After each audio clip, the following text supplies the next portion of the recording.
Hello everyone Punjab success मंत्रा ਦੇ YouTube channel ਤੇ ਤੁਹਾਡਾ ਸਾਰਿਆਂ ਦਾ ਬਹੁਤ-ਬਹੁਤ ਸਵਾਗਤ ਹੈ। ਤਾਂ ਦੋਸਤੋ ਜਿਹੜੇ ਸਟੂਡੈਂਟ ਪੰਜਾਬ ਗਵਰਨਮੈਂਟ ਐਗਜ਼ਾਮਸ ਦੀ ਤਿਆਰੀ ਕਰ ਰਹੇ ਨੇ ਉਹਨਾਂ ਲਈ ਇੱਕ ਬਹੁਤ ਹੀ ਵੱਡੀ ਖੁਸ਼ਖਬਰੀ ਹੈ ਕਿ PSSB ਨੇ 735 ਪੋਸਟਾਂ ਨੂੰ ਅਨਾਉਂਸ ਕੀਤਾ ਹੈ ਕਲਰਕ ਲੈਵਲਸ ਦੀ। ਠੀਕ ਹੈ, ਤਾਂ ਹੁਣ ਕਾਫੀ ਸਟੂਡੈਂਟ ਦੇ ਡਾਊਟਸ ਹਨ। ਮੈਨੂੰ ਕੱਲ ਤੋਂ ਕਾਫੀ ਕਾਲਸ ਵੀ ਆਈਆਂ ਨੇ ਜਿਨ੍ਹਾਂ ਵਿੱਚ ਕਾਫੀ ਸਟੂਡੈਂਟ ਨੇ ਪੁੱਛਿਆ ਕਿ ਜਿਹੜੀ ਪਹਿਲਾਂ ਵੈਕੈਂਸੀ ਆਈ ਸੀਗੀ PSSB ਦੀ ਤੇ ਜਿਹੜੀ ਹੁਣ ਵੈਕੈਂਸੀ ਆਈ ਹੈ ਉਹਨਾਂ ਵਿੱਚ ਫਰਕ ਕੀ ਹੈ। ਤਾਂ ਪਹਿਲਾਂ ਉਹ ਫਰਕ ਦੇਖ ਲਓ, ਡਿਫਰੈਂਸ ਦੇਖ ਲਓ, ਉਸ ਤੋਂ ਬਾਅਦ ਫਿਰ ਅਸੀਂ ਡਿਟੇਲ ਡਿਸਕਸ ਕਰਾਂਗੇ ਨੋਟੀਫਿਕੇਸ਼ਨ ਨੂੰ। ਠੀਕ ਹੈ, ਤਾਂ ਦੇਖੋ ਪਹਿਲਾਂ ਜਿਹੜੀਆਂ ਵੈਕੈਂਸੀ ਆਈਆਂ ਸੀਗੀਆਂ ਤੁਹਾਨੂੰ ਯਾਦ ਹੋਣਾ ਇਸ ਤੋਂ ਸ਼ਾਇਦ 2 ਜਾਂ 3 ਮਹੀਨੇ ਪਹਿਲਾਂ PSSB ਨੇ 938 ਵੈਕੈਂਸੀਆਂ ਕੱਢੀਆਂ ਸਨ। ਠੀਕ ਹੈ, ਹੁਣ ਉਹ ਜਿਹੜੀਆਂ ਵੈਕੈਂਸੀਆਂ ਸਨ ਉਹ ਸੀਗੀਆਂ ਕਲਰਕ ਕਮ ਡੇਟਾ ਐਂਟਰੀ ਆਪਰੇਟਰ। ਇਹਨੂੰ ਸਮਝਣਾ ਤੁਸੀਂ ਹੈ ਨਾ, ਕਲਰਕ ਕਮ ਡੇਟਾ ਐਂਟਰੀ ਆਪਰੇਟਰ, ਜਿਹਦੇ ਵਿੱਚ ਪੰਜਾਬ ਸਟੇਟ ਕੋਆਪਰੇਟਿਵ ਬੈਂਕ ਦੀਆਂ ਵੈਕੈਂਸੀਜ਼ ਵੀ ਸਨ ਔਰ ਵੱਖ-ਵੱਖ ਹੋਰ ਡਿਪਾਰਟਮੈਂਟਸ ਦੇ ਵਿੱਚ ਵੀ ਕਾਫੀ ਵੈਕੈਂਸੀ ਸਨ। ਠੀਕ ਹੈ ਨਾ, ਬਟ ਇਸ ਵਾਰ ਜਿਹੜੀ ਵੈਕੈਂਸੀਜ਼ ਆਈਆਂ ਨੇ ਉਹ PSSB ਕਲਰਕ IT यानी कि इंफॉर्मेशन टेक्नोलॉजी एंड अकाउंट्स, ये तीन ਵੱਖ-ਵੱਖ ਕਲਰਕ ਦੇ ਜਿਹੜੇ ਪਦ ਹੁੰਦੇ ਨੇ ਉਹਨਾਂ ਉੱਤੇ ਪੋਸਟਾਂ ਕੱਢੀਆਂ ਗਈਆਂ ਨੇ। ਠੀਕ ਹੈ, ਔਰ ਇਹਨਾਂ ਵਿੱਚ ਵੱਖ-ਵੱਖ ਡਿਪਾਰਟਮੈਂਟਸ ਵੀ ਨੇ ਜਿਨ੍ਹਾਂ ਬਾਰੇ ਅੱਗੇ ਚੱਲ ਕੇ ਅਸੀਂ ਗੱਲ ਕਰਾਂਗੇ। ਤਾਂ ਦੋਸਤੋ ਸ਼ੁਰੂ ਕਰਦੇ ਹਾਂ ਅੱਜ ਦੀ video detailed analysis of notification. ठीक है, तो चलो दोस्तों शुरू करते हैं जी। सब तो पहला अगर ਅਸੀਂ ਗੱਲ ਕਰੀਏ ਵੈਕੈਂਸੀਜ਼ ਦੀ ਤਾਂ ਟੋਟਲ 735 ਵੈਕੈਂਸੀ ਨੇ। ठीक है, ਜਿਹਦੇ ਵਿੱਚ ਕਲਰਕ ਦੀਆਂ 704 ਵੈਕੈਂਸੀਜ਼ ਨੇ। ਠੀਕ ਹੈ ਜੀ, ਕਲਰਕ ਦੀਆਂ ਸਿਰਫ ਕਿੰਨੀਆਂ ਵੈਕੈਂਸੀਜ਼ ਨੇ? 704। ਇਸ ਤੋਂ ਇਲਾਵਾ ਜਿਹੜਾ IT ਹੈ ਇਨਫੋਰਮੇਸ਼ਨ ਟੈਕਨੋਲੋਜੀ ਉਹਦੀਆਂ 10 ਅਸਾਮੀਆਂ ਨੇ, ਯਾਨੀ ਕਿ 10 ਵੈਕੈਂਸੀਜ਼ ਨੇ। ਇਸ ਤੋਂ ਇਲਾਵਾ ਲੇਖਾ ਦਾ ਮਤਲਬ ਹੁੰਦਾ ਜੀ ਅਕਾਊਂਟਸ, ਕਲਰਕ ਅਕਾਊਂਟਸ ਦੀਆਂ 21 ਵੈਕੈਂਸੀਜ਼ ਨੇ। ਠੀਕ ਹੈ, ਤਾਂ ਇਸ ਤਰ੍ਹਾਂ ਟੋਟਲ ਵੈਕੈਂਸੀਜ਼ ਕਿੰਨੀਆਂ ਹੋ ਜਾਣਗੀਆਂ ਸਾਡੇ ਕੋਲੋਂ? 735। ਇਸ ਤਰੀਕੇ ਨਾਲ ਟੋਟਲ ਵੈਕੈਂਸੀਜ਼ ਕਿੰਨੀਆਂ ਹੋ ਜਾਣਗੀਆਂ? 735। ਠੀਕ ਹੈ, ਔਰ ਇਹ ਜਿਹੜਾ ਫਾਰਮ ਹੈ ਇਹ ਤੁਸੀਂ ਫਿਲ ਕਰ ਸਕਦੇ ਹੋ 29 ਜੂਨ ਤੋਂ ਲੈ ਕੇ 29 ਜੁਲਾਈ ਤੱਕ। ਠੀਕ ਹੈ, ਯਾਨੀ ਕਿ 1 ਮਹੀਨੇ ਦਾ ਤੁਹਾਡੇ ਕੋਲ ਵਿੰਡੋ ਹੈ, ਯਾਨੀ ਕਿ 2 ਦਿਨ ਪਹਿਲਾਂ ਤੋਂ ਹੀ ਤੁਸੀਂ ਫਾਰਮ ਫਿਲ ਕਰ ਸਕਦੇ ਹੋ ਇਸ ਦਾ। ਔਰ ਤੁਹਾਡੇ ਕੋਲ ਲਗਭਗ 28 ਦਿਨ ਹੋਰ ਪਏ ਨੇ ਫਾਰਮ ਫਿਲ ਕਰਨ ਲਈ। ਹੁਣ ਦੇਖੋ ਜੀ, ਇਹਦੇ ਵਿੱਚ ਨਾ ਕਾਫੀ ਚੀਜ਼ਾਂ ਇਹੋ ਜਿਹੀਆਂ ਨੇ ਜਿਹੜੀਆਂ ਤੁਹਾਨੂੰ ਪਤਾ ਹੋਣੀਆਂ ਚਾਹੀਦੀਆਂ ਨੇ ਫਾਰਮ ਫਿਲ ਕਰਨ ਤੋਂ ਪਹਿਲਾਂ। ਜਿਹਦੇ ਵਿੱਚ ਸਭ ਤੋਂ ਇੰਪੋਰਟੈਂਟ ਹੈ ਐਜੂਕੇਸ਼ਨਲ ਕੁਆਲੀਫਿਕੇਸ਼ਨਸ, ਕਿਉਂਕਿ ਹਰ ਇੱਕ ਡਿਪਾਰਟਮੈਂਟ ਦੇ ਵਿੱਚ ਜਿਹੜੀ ਵੈਕੈਂਸੀਜ਼ ਨਿਕਲੀਆਂ ਨੇ ਉਹਨਾਂ ਲਈ ਅਲੱਗ-ਅਲੱਗ ਕੁਆਲੀਫਿਕੇਸ਼ਨ ਮੰਗੀ ਹੋਈ ਹੈ। ਤਾਂ ਅਗਰ ਤੁਸੀਂ ਉਹ ਕੁਆਲੀਫਿਕੇਸ਼ਨ ਫੁੱਲਫਿਲ ਕਰਦੇ ਹੋ ਉਸ ਤੋਂ ਬਾਅਦ ਹੀ ਤੁਸੀਂ ਇਹ ਫਾਰਮ ਫਿਲ ਕਰਨਾ ਹੈ। ਯਾਨੀ ਕਿ ਨੋਰਮਲ ਗ੍ਰੈਜੂਏਟ, ਅਗਰ ਤੁਸੀਂ ਸਿਰਫ ਗ੍ਰੈਜੂਏਸ਼ਨ ਕੀਤੀ ਹੋਈ ਹੈ ਫਿਰ ਤੁਸੀਂ ਇਹ ਫਾਰਮ ਫਿਲ ਨਹੀਂ ਕਰ ਸਕਦੇ। ਤਾਂ ਕੀ ਸਾਡੀਆਂ ਡਿਮਾਂਡਸ ਨੇ ਕੁਆਲੀਫਿਕੇਸ਼ਨਸ ਤੋਂ ਨਾਲ ਲੈ ਕੇ ਉਹ ਤੁਸੀਂ ਸਾਰੀਆਂ ਵੇਖ ਲਓ ਇੱਕ ਵਾਰ। ਠੀਕ ਹੈ, ਉਸ ਤੋਂ ਪਹਿਲਾਂ ਇੱਕ ਵਾਰੀ ਤਨਖਾਹ ਦੀ ਗੱਲ ਕਰ ਲੈਂਦੇ ਆ। ਸੈਲਰੀ ਉਹੀ ਹੈ ਜਿਹੜੀ ਪਹਿਲਾਂ ਹੁੰਦੀ ਸੀਗੀ ਕਲਰਕ ਲੈਵਲ ਦੀ, ਯਾਨੀ ਕਿ 19,900 ਰੁਪਏ। ਠੀਕ ਹੈ, ਬਾਕੀ ਜੋ ਪੇ ਸਕੇਲਸ ਹੈ ਉਹ ਤੁਹਾਨੂੰ ਇਹਦੇ ਵਿੱਚ ਪੂਰੇ ਲਿਖੇ ਹੋਏ ਨੇ, ਜੋ ਕਿ ਹਰ ਇੱਕ ਤੁਹਾਨੂੰ ਪਤਾ ਹੈ ਕਿ ਹਰ ਇੱਕ ਨੋਟੀਫਿਕੇਸ਼ਨ ਦੇ ਵਿੱਚ ਇਦਾਂ ਹੀ ਲਿਖਿਆ ਹੁੰਦਾ। ਠੀਕ ਹੈ, ਬਟ ਇਹ ਚੀਜ਼ ਸੈਕੰਡਰੀ ਹੈ ਦੋਸਤੋ, ਸੈਲਰੀ ਤਾਂ ਸਿਲੈਕਸ਼ਨ ਤੋਂ ਬਾਅਦ ਮਿਲੇਗੀ ਤੁਹਾਨੂੰ।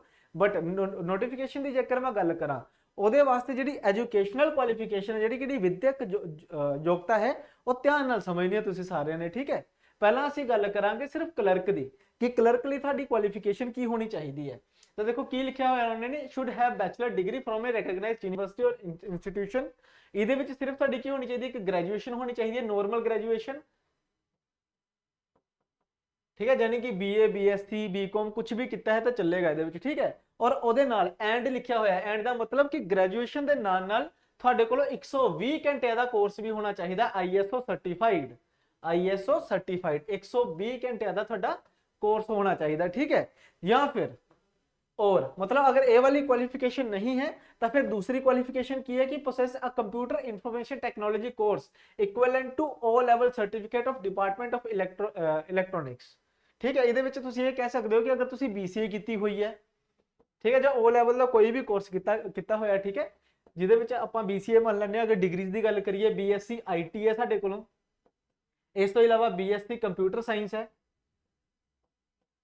ਇਸ ਤੋਂ ਇਲਾਵਾ ਅਗਰ ਮੈਂ ਇੰਜੀਨੀਅਰਿੰਗ ਦੀ ਗੱਲ ਕਰਾਂ ਤਾਂ ਇੰਜੀਨੀਅਰਿੰਗ ਦੇ ਵਿੱਚ IT ਡਿਪਾਰਟਮੈਂਟ ਹੁੰਦਾ ਹੈ, ਕੰਪਿਊਟਰ ਸਾਇੰਸ ਡਿਪਾਰਟਮੈਂਟ ਹੈ ਔਰ ਇਲੈਕਟ੍ਰੋਨਿਕਸ ਐਂਡ ਕਮਿਊਨੀਕੇਸ਼ਨ ਡਿਪਾਰਟਮੈਂਟ ਹੈ।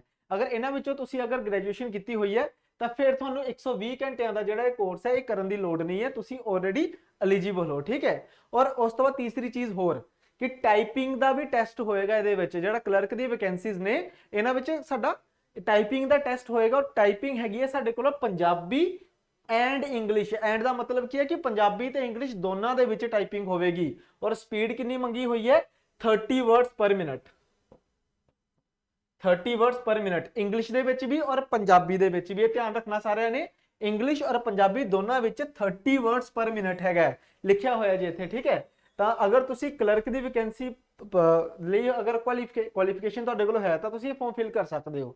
ਬਾਕੀ ਆਈ ਥਿੰਕ ਅਗਰ ਤੁਸੀਂ ਪੰਜਾਬ ਦੇ ਐਗਜ਼ਾਮਸ ਦੀ ਤਿਆਰੀ ਕਰ ਰਹੇ ਹੋ ਤਾਂ ਲਗਭਗ ਹਰ ਇੱਕ ਐਗਜ਼ਾਮ ਦੇ ਵਿੱਚ ਇਦਾਂ ਦੀ ਕੁਆਲੀਫਿਕੇਸ਼ਨ ਹੁੰਦੀ ਹੈ, ਤੁਹਾਡੇ ਸਾਰਿਆਂ ਕੋਲੋਂ 120 ਘੰਟੇ ਵਾਲਾ ਕੋਰਸ ਤਾਂ ਜ਼ਰੂਰ ਹੋਵੇਗਾ, ਠੀਕ ਹੈ। ਜਾਂ ਫਿਰ ਅਗਰ ਇਹਨਾਂ ਵਿੱਚੋਂ ਕੋਈ ਕੋਰਸ ਤੁਸੀਂ ਕੀਤਾ ਹੋਇਆ, ਡਿਗਰੀ ਕੀਤੀ ਹੋਈ ਹੈ, ਫਿਰ ਤੁਹਾਨੂੰ ਕੋਰਸ ਦੀ ਲੋੜ ਨਹੀਂ ਹੋਏਗੀ, ਠੀਕ ਹੈ। ਬਟ ਪੰਜਾਬੀ ਦੇ ਵਿੱਚ ਟਾਈਪਿੰਗ ਵੀ ਹੈਗੀ ਹੈ, ਧਿਆਨ ਰੱਖਣਾ, ਠੀਕ ਹੈ।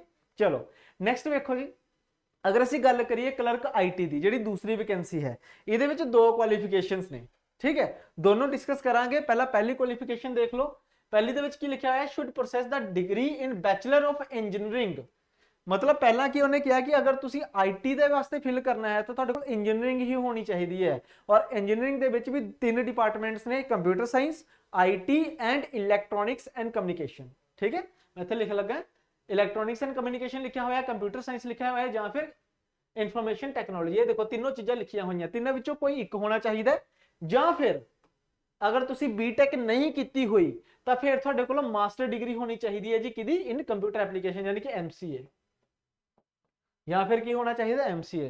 यानी कि दोनों विचों अगर एक क्वालिफिकेशन तुहाडे कोल है तो तुसी आईटी दा फॉर्म जिहड़ा वो फिल कर सकते हो, मतलब आईटी लई तुसी एलिजिबल हो, फिर तुसी आईटी लई एलिजिबल हो, ठीक है।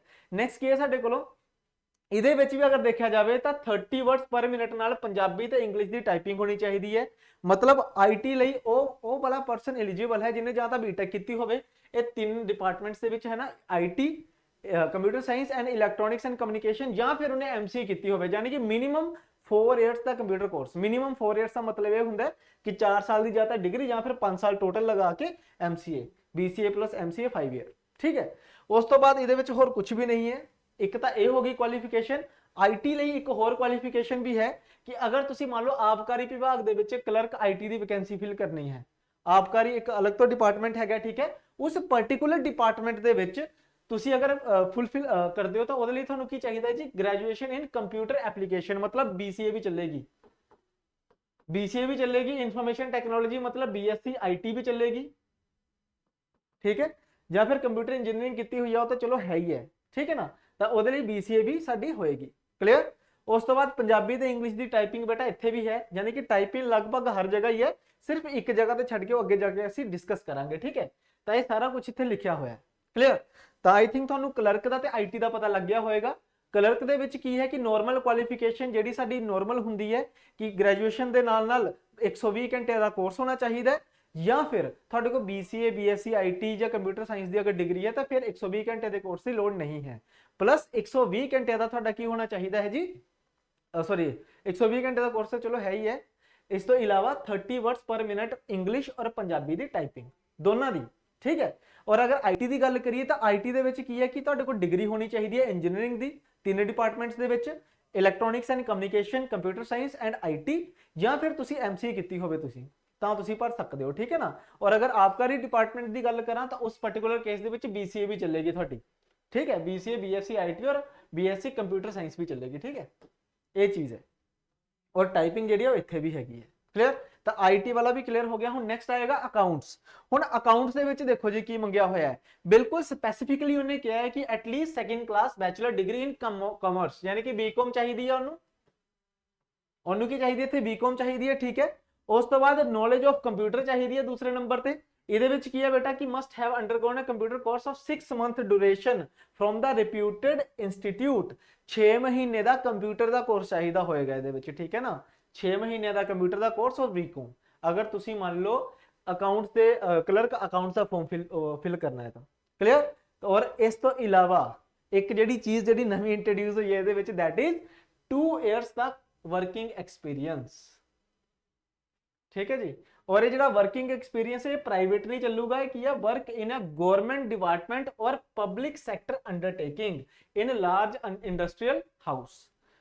PSU आपको पता होगा जैसे बेल वगैरह होते हैं, ठीक है ना, उसी तरीके से 2 साल का तुहाडे कोल की होना चाहिए, एक्सपीरियंस होना चाहिए ਉਹਦੇ ਵਿੱਚ, ठीक है, ਤਾਂ ਹੀ ਤੁਸੀਂ ਇਹ ਫੁੱਲਫਿਲ ਕਰ ਸਕਦੇ ਹੋ, ठीक है।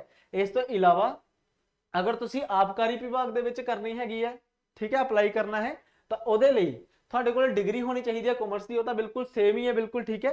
ਉਸ ਤੋਂ ਬਾਅਦ ਪੰਜਾਬੀ ਤੇ ਇੰਗਲਿਸ਼ ਦੀ ਟਾਈਪਿੰਗ, ਮਤਲਬ ਜਾਂ ਤਾਂ 2 ਸਾਲ ਦਾ ਐਕਸਪੀਰੀਅੰਸ ਹੋਵੇ ਜਾਂ ਫਿਰ ਪੰਜਾਬੀ ਤੇ ਇੰਗਲਿਸ਼ ਦੀ ਸਾਡੀ ਕੀ ਹੋਵੇ, ਟਾਈਪਿੰਗ ਹੋਵੇ, ठीक है ना। बाकी सेम ही है, 30 वर्ड्स पर मिनट ਉਹੀ ਮੰਗਿਆ ਹੋਇਆ। ਯਾਨੀ ਕਿ ਅਗਰ ਮੰਨ ਲਓ ਤੁਸੀਂ ਕਮਰਸ ਬੈਕਗ੍ਰਾਉਂਡ ਦੇ ਹੋ ਔਰ ਤੁਹਾਡੇ ਕੋਲ 2 ਸਾਲ ਦਾ ਐਕਸਪੀਰੀਅੰਸ ਹੈ ਤਾਂ ਫਿਰ ਟਾਈਪਿੰਗ ਦੀ ਲੋੜ ਨਹੀਂ ਹੈ, ਅਦਰਵਾਈਜ਼ ਹਰ ਇੱਕ ਡਿਪਾਰਟਮੈਂਟ ਦੇ ਵਿੱਚ ਤੁਹਾਨੂੰ ਟਾਈਪਿੰਗ ਦੀ ਜ਼ਰੂਰਤ ਪਏਗੀ। ਠੀਕ ਹੈ, ਤਾਂ ਕੁੱਲ ਮਿਲਾ ਕੇ ਅਸੀਂ ਇਹ ਕਹਿ ਸਕਦੇ ਹਾਂ ਕਿ ਇੱਕ ਨੋਰਮਲ ਸਟੂਡੈਂਟ ਜਿਹੜਾ ਐਗਜ਼ਾਮਸ ਦੀ ਤਿਆਰੀ ਕਰ ਰਿਹਾ ਹੈ ਉਹਦੇ ਲਈ ਜਿਹੜੀ ਵੈਕੈਂਸੀਜ਼ ਨੇ ਉਹ ਕਲਰਕ ਦੀਆਂ ਵੈਕੈਂਸੀਜ਼ ਨੇ ਜਿਹੜੀਆਂ 704 ਨੇ। ठीक है, तुसी ਉਹ ਵਾਲੀਆਂ ਵੈਕੈਂਸੀਜ਼ ਦੇ ਵਿੱਚ ਤੁਸੀਂ ਆਪਣੇ ਐਗਜ਼ਾਮ ਜਿਹੜਾ ਫੁੱਲਫਿਲ ਭਰ ਸਕਦੇ ਹੋ, ਆਪਣਾ ਐਗਜ਼ਾਮ ਭਰ ਸਕਦੇ ਹੋ। ਬਾਕੀ ਆਈਟੀ ਵਾਸਤੇ ਕਾਫੀ ਸਪੈਸੀਫਿਕ ਹੈ, ਜਾਂ ਤਾਂ ਡਿਗਰੀ ਹੋਣੀ ਚਾਹੀਦੀ ਜਾਂ ਫਿਰ ਐਮਸੀਏ ਹੋਣੀ ਚਾਹੀਦੀ ਹੈ। ਠੀਕ ਹੈ ਜੀ। ਉਸ ਤੋਂ ਬਾਅਦ ਨੈਕਸਟ ਦੇਖੋ ਜੀ, ਅਗਰ ਅਸੀਂ ਗੱਲ ਕਰੀਏ ਏਜ ਲਿਮਿਟ ਦੀ, ਤਾਂ ਏਜ ਲਿਮਿਟ ਜਿਹੜੀ ਹੈ ਨੋਰਮਲ ਜਿੱਦਾਂ ਦੀ ਪੰਜਾਬ ਦੇ ਐਗਜ਼ਾਮ ਦੇ ਵਿੱਚ ਹਮੇਸ਼ਾ ਹੁੰਦੀ ਹੈ ਉਸੇ ਤਰੀਕੇ ਨਾਲ ਹੈ 18 ਤੋਂ ਲੈ ਕੇ 37 ਸਾਲ ਤੱਕ, ਔਰ 5 ਸਾਲ ਦਾ ਤੁਹਾਨੂੰ ਐਕਸਟੈਂਸ਼ਨ ਮਿਲੂਗਾ ਅਗਰ ਤੁਸੀਂ ਅਨੁਸੂਚਿਤ ਜਾਤੀ ਯਾਨੀ ਕਿ ਸ਼ੈਡਿਊਲ ਕਾਸਟ, पछड़ी जाति यानी कि बैकवर्ड कास्ट, अगर इत्थों तुसी बिलोंग करते हो। ठीक है जी, 5 साल का एक्सटेंशन यानी कि 42 साल तुहाडी एज हो जाएगी। ठीक है, उस तो बाद तीसरे नंबर ते की लिखिया होया, राज अते केंद्रीय सरकार दे कर्मचारियों लई उपरली उम्र सीमा विच छूट दिंदे होए वध तो वध उम्र सीमा 45 साल होएगी। मतलब जिहड़ा एक्स सर्विसमैन है, चाहे वो स्टेट का है चाहे वो अपना सेंटर का है, उन्होंने 45 साल मैक्सिमम एज लिमिट कितनी हो जाएगी 45 ईयर हो जाएगी। ठीक है, तो एज लिमिट भी बिल्कुल सेम टू सेम ही है। ठीक है, उस तो बाद आएगा साडे कोल फीस संबंधी वेरवा। अगर मैं मान लो फीस की गल करा तो जनरल कैटेगरी, ठीक है, फ्रीडम फाइटर और खिडारी मतलब स्पोर्ट्स पर्सन 1000 रुपये फीस है। इस तो इलावा SC BC एंड EWS, ठीक है, इकोनॉमिकली वीकर सैक्शन जो होंगे 250 रुपये फीस होगी। इस तो इलावा ex serviceman self and dependent उन्होंने जी फीस है 200 रुपये है, और जो हैंडीकैप ने उन्होंने जी फीस है 500 रुपये होएगी। ठीक है जी, और एक नोट भी लिखा हुआ है कि उम्मीदवार द्वारा एक बार अदा की गई फीस किसी भी स्थिति विच वापिस नहीं की जाएगी, मतलब this fees is not refundable, refund नहीं होएगी ये वाली फीस। ठीक है, तो देखो पूरी नोटिफिकेशन असी पढ़ ली। हुण इहदे विच एक चीज़ तुसीं वेखी होनी है कि ज़्यादा वैकेंसीज किहड़ियां ने, क्लर्क दियां कितनियां ने 704 वैकेंसीज।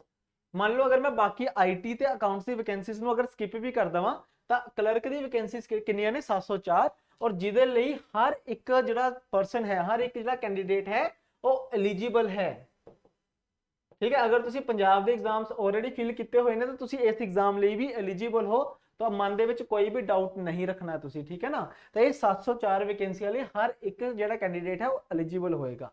ठीक है, नॉर्मल ग्रैजुएशन चाहिए होएगी प्लस 120 आवर्स का कंप्यूटर कोर्स, या फिर अगर BCA BSc IT, ठीक है, BSc IT और BSc कंप्यूटर साइंस। ठीक है, इस अलावा अगर कोई डिग्री की हुई है तुसीं इलैक्ट्रॉनिक्स कम्युनिकेशन IT और अपना कंप्यूटर साइंस के भी तुहानूं 120 घंटे के कोर्स की लोड़ नहीं है। ठीक है, तो आई होप ये सारियां चीज़ां तुहानूं समझ आ गई होणगियां। हुण मुद्दा यह है कि तैयारी किवें शुरू करिए दोस्तों, तो तैयारी लई साडा यूट्यूब चैनल है जी पंजाब सक्सैस मंत्रा। साडा काफ़ी फ्री कंटेंट है जिहड़ा तुहानूं यूट्यूब ते मिल सकता है, जिहदे विच current affair daily current affairs हुंदे ने, प्रीवियस ईयर साडे क्वेश्चन पेपर डिस्कशनस ने ऑलरेडी अपलोडेड ने। इस तो इलावा NCERT का साडा कोर्स है फ्री, PPSC कोऑपरेटिव इंस्पैक्टर लिए असीं फ्री पढ़ाया होया पूरा का पूरा कोर्स। ठीक है, और अगर तुहानूं थोड़ी सी गाइडेंस की भी लोड़ है, ਜਾਂ ਤੁਸੀਂ ਨਵੀਂ ਤਿਆਰੀ ਕਰਨਾ ਸ਼ੁਰੂ ਕਰ ਰਹੇ ਹੋ, ਜਾਂ ਤੁਹਾਡੀ ਤਿਆਰੀ ਪ੍ਰੋਪਰ ਨਹੀਂ ਹੋ ਪਾ ਰਹੀ ਹੈ ਸੈਲਫ ਸਟੱਡੀ ਨਾਲ, ਤਾਂ ਉਹਦੇ ਲਈ ਸਾਡਾ ਇੱਕ ਪੇਡ ਕੋਰਸ ਵੀ ਹੈ ਜਿਹੜਾ 2 ਦਿਨ ਪਹਿਲਾਂ ਹੀ ਸ਼ੁਰੂ ਹੋਇਆ ਹੈ, ਦੈਟ ਇਜ਼ ਕੰਬੋ ਬੈਚ 2। ਤੁਸੀਂ ਆਹ ਵਾਲਾ ਬੈਚ ਜਿਹੜਾ ਜੁਆਇਨ ਕਰ ਸਕਦੇ ਹੋ। ਇਸ ਦਾ ਜਿਹੜਾ ਲਿੰਕ ਹੈ ਮੈਂ ਡਿਸਕ੍ਰਿਪਸ਼ਨ ਦੇ ਵਿੱਚ ਦੇ ਦੂੰਗਾ, ਜਾਂ ਫਿਰ ਅਗਰ ਕੋਈ ਵੀ ਤੁਹਾਨੂੰ ਜਾਣਕਾਰੀ ਚਾਹੀਦੀ ਹੈ ਜਾਂ ਕੋਈ ਵੀ ਗਾਈਡੈਂਸ ਦੀ ਅਗਰ ਤੁਹਾਨੂੰ ਜ਼ਰੂਰਤ ਹੈ ਤਾਂ ਤੁਸੀਂ ਇਸ ਨੰਬਰ ਤੇ ਕਾਲ ਕਰ ਸਕਦੇ ਹੋ ਜੀ 8360044357। किसी भी गाइडेंस की अगर लोड़ हो इस नंबर पर तुम कॉल कर सकते हो। क्लियर, तो आई होप थानू पूरी नोटिफिकेशन बारे चंगी तरह पता चल गया होएगा। बाकी अगर थानू हजे तक भी कोई भी डाउट हुंदा है तो इस नंबर पर तुम कॉल कर सकते हो। बाकी अगर इदां दी इन्फॉर्मेटिव वीडियोस थानू वधिया लगदियां है तो इन्होंने लाइक करना ना भुल्लियो, अपने दोस्तों नाल शेयर जरूर करना ताकि उन्होंने भी पता लगे नवी नोटिफिकेशन बारे। और जेकर तुसीं साडे चैनल ते नवे हो तो चैनल को सबसक्राइब जरूर कर लेना, क्योंकि असीं काफ़ी चीज़ां जिहड़ियां ने वो फ्री करवाउने तुहानूं यूट्यूब ते। काफ़ी साडे जिहड़े इनिशिएटिव्स ने जिहड़े बिल्कुल फ्री ऑफ कॉस्ट ने यूट्यूब ते। बाकी हुण मिलदे हां जी दोस्तों next classes they which. Thank you very much.